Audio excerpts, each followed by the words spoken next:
Hi everyone, welcome to education with fun. तो दोस्तों, ये क्वेश्चन आपको 3 चैप्टर के मिक्स कंसेप्ट का है। पहला चैप्टर है आपका एपी मतलब जिसको सीक्वेंस एंड सीरीज बोलते हैं। दूसरा चैप्टर है स्ट्रेट लाइन और तीसरा चैप्टर है क्वाड्रेटिक इक्वेशन। ये क्वेश्चन बहुत ही अच्छा है। इसमें आपको 3 चैप्टर का कंसेप्ट सिखाया जाएगा। तो हम इस सवाल को करते हैं, आप ध्यान से सुनिए। और ये जेई का है वो कुछ सवाल है, ठीक है, प्रीवियस ईयर। ध्यान से क्वेश्चन क्या बोल रहा है पहले सुन लीजिए। Let a b c in A P. तो आपको पता है कि ए बी सी ए पी में होता है तो क्या होता है। तो देखिए एक बार मैं फिर से बता दूँ, a b c are in A P question में दिया है। बिल्कुल सही बात है सर। तो ए बी सी अगर ए पी में है तो यहाँ से हम क्या जानते हैं कि सर होता है, अगर यानी कि उसका कॉमन डिफरेंस जो होता है वो होता है A2 माइनस A1 चाहे A3 माइनस A2, मतलब उसे आगे वाला से पीछे वाला, उसके जस्ट पीछे वाला को सब्ट्रैक्ट करते हैं।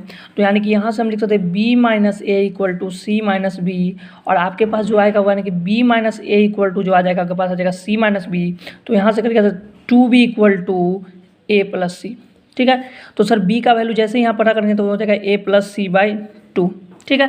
तो पहला कंसेप्ट ये आपका एपी का क्या होता है, कोई भी अगर 3 नंबर एपी में है तो वो बीच वाला होता है। तो बीच वाला ट्वाइस होता है आगे वाला और लास्ट वाला का सम के बराबर। क्या इतना क्लियर है? बिल्कुल सही बात है। और नेक्स्ट पर ये let the centroid of the triangle with vertices A, C, 2, B and A, B। तो ध्यान से सुनिए, सेंट्रॉयड का कंसेप्ट क्या होता है ध्यान से एक बार बताइए। सेंट्रॉयड को डिनोट करते हैं G से। ओके सर, मतलब अगर इसका कोऑर्डिनेट यहाँ से क्या दिया है सर, 10/3 दिया है और 7/3 दिया है। बिल्कुल सही बात है। तो अब हमको एक बार बताइए, इसका एक कोऑर्डिनेट A, C दिया हुआ है, दूसरा 2, B दिया हुआ है और तीसरा आपके पास A, B दिया हुआ है। बिल्कुल सही बात है सर, हमने कहा अच्छा जी। अब हमको एक बात ये बताइए, क्या बताइएगा कि अगर मान लीजिए कोई भी कोऑर्डिनेट ज्योमेट्री का सवाल होता है तो x वाला कोऑर्डिनेट के साथ इक्वल होता है, y वाला y कोऑर्डिनेट के साथ इक्वल होता है। तो सेंट्रॉयड का जो कंसेप्ट होता है उसको मैं लिख देता हूँ, ध्यान से सुन लीजिए। आप बताइए कोऑर्डिनेट इसमें ट्रायंगल में कितने होते? 3 होते हैं। तो it is denoted by g that is equal to x1 plus x2 plus x3/3 होते sir, divided y1 plus y2 plus y3, 3 और जी का मान लीजिए। तो आपके पास देखिए जी का कोऑर्डिनेट कितना है सर, 10/3 और 7/3 दिया है। और x1 बताइए, x1 A2 है, मतलब सर हो जाएगा A प्लस 2/3। अब y कोऑर्डिनेट देखेंगे तो y कोऑर्डिनेट इसका C है, इसका B है, इसका B है, मतलब सर हो जाएगा C plus B/3। Okay sir, मतलब यहाँ से हो जाएगा 10/3, 7/3 दैट इज इक्वल टू हो जाएगा आपके पास 2A प्लस 2/3 और यहाँ से हो जाएगा आपके पास 2B प्लस C/3। क्या इतना क्लियर है? बिल्कुल क्लियर है। अब एक बात बताइए, ये x कोऑर्डिनेट है तो x वाला x के साथ इक्वल होगा और ये y कोऑर्डिनेट है तो y वाला y के साथ इक्वल होगा। भाई बिल्कुल सही बात है। मतलब सर ये 2A प्लस 2/3 जो है ना सर, वो 10/3 के इक्वल होगा। मतलब सर 3 से 3 कैंसिल हो गया, मतलब सर 2A का वैल्यू जो हो जाएगा वो 8 हो जाएगा, तो A का वैल्यू 4। ठीक है सर। अब हमको बताइए y वाला के साथ इक्वल होगा। तो y वाला में क्या था सर, 2B प्लस C/3 था, that is equal to 2B plus C/3 है वो आपका 7/3 के इक्वल होगा। तो एक बात बताइए sir, 2B plus C equal to 7। तो एक बात आपको बताइए, अब आपको यहाँ से ध्यान ये देना है, आपको क्वाड्रेटिक इक्वेशन A, B के टर्म में दिया है तो आपको C वाला चीज़ को एलिमिनेट करना है। बिल्कुल सही बात है। तो सर कैसे इसको एलिमिनेट करेंगे? तो हमने कहा कि देखिए जी, 2 आपके पास क्या दिया है, 2 भी दिया है, तो B इक्वल टू आपके पास A प्लस C/2 था। मतलब आप हमको एक चीज़ बताइए, जहाँ जहाँ C का वैल्यू था वहाँ गेम खेल लीजिए। तो यहाँ से C का वैल्यू क्या लिख सकते हैं सर, हो जाएगा 2B माइनस A। क्या किसी को कोई डाउट यहाँ तक? नहीं सर।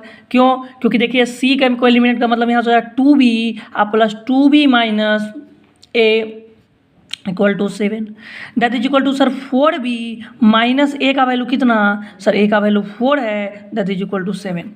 क्या क्लियर है? मतलब ये हुआ कि सर 4B का जो वैल्यू हो जाएगा वो 11 होगा, तो B का वैल्यू 11/4। एक बार कैलकुलेशन देख लीजिए, हमने क्या किया, हमको C में इंटरेस्ट नहीं। क्यों? क्योंकि देखिए quadratic equation ax² plus bx plus 1 equal to 0, मतलब A, B में इंटरेस्ट है। तो हम C वाला को एलिमिनेट करना चाहते हैं, तो C वाला को किस चीज़ से एलिमिनेट करेंगे, B और A में। तो C का वैल्यू क्या हो जाएगा, 2B माइनस A, मतलब सर B का वैल्यू 11/4 है। ठीक है। अब हमको बताइए sir quadratic equation a x square plus b x plus 1 equal to 0 है, मतलब ए का वैल्यू पुट कीजिए 4x square plus 11/4x plus 1 equal to 0। बिल्कुल सही बात है सर। अब बताइए एलसीएम लीजिए, तो एलसीएम लीजिए तो कितना होगा सर 4, तो 16x स्क्वायर प्लस 11x और यहाँ से हो जाएगा आपके पास प्लस 4 इक्वल टू 0। मतलब आपके पास जो क्वाड्रेटिक इक्वेशन ये बना 16x square plus 11x plus 4 equal to 0। Okay sir. अब हमको एक बार बताइए इसका रूट क्या है सर, इसका रूट है अल्फ़ा बीटा। तो मैं आपको क्वाड्रेटिक का पहला ही लेक्चर में बताया था कि अगर कोई भी क्वाड्रेटिक उसका अल्फ़ा बीटा रूट है तो उसका सम ऑफ सॉर जो होता है वो होता है -b/a। तो बताइए माइनस यानी कि -11/16 होते सर। और अल्फ़ा बीटा जो होता है वो होता है c/a, तो c का वैल्यू कितना 4, तो 4/16। क्या इतना क्लियर है? हाँ सर। अब आपसे क्या पूछा जा रहा है, आपसे alpha square plus beta square minus alpha beta के वैल्यू पूछी जा रही है। ठीक है, तो एक बताइए alpha square plus beta square, क्या इसको अल्फ़ा प्लस बीटा का whole square -2 alpha beta minus alpha beta लिख सकते हैं? बिल्कुल इसे क्यों? क्योंकि देखिए alpha square alpha plus beta का होल स्क्वायर क्या होता है, alpha square plus beta square plus 2 alpha beta. लेकिन सर एक माइनस पहले से मतलब 2 अल्फ़ा बीटा ने 2 अल्फ़ा बीटा को क्या कर दिया, कैंसिल कर दिया, मतलब आपके पास ये चीज़ आ जाएगा। ठीक है, मतलब सर यहाँ से आएगा अल्फ़ा प्लस बीटा का होल स्क्वायर -3 अल्फ़ा बीटा। बिल्कुल सही बात है।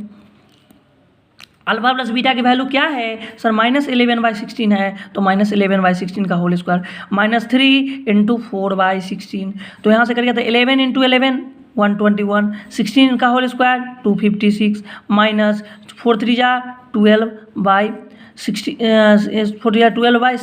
होते सर। बिल्कुल सही बात है। मतलब अब इसका फिर से लीजिए एलसीएम, तो जैसे ही इसका एलसीएम लीजिएगा तो आपके पास एलसीएम इसका भी 256 आएगा। तो 256 मतलब 121 माइनस 16 × 16 तो -192।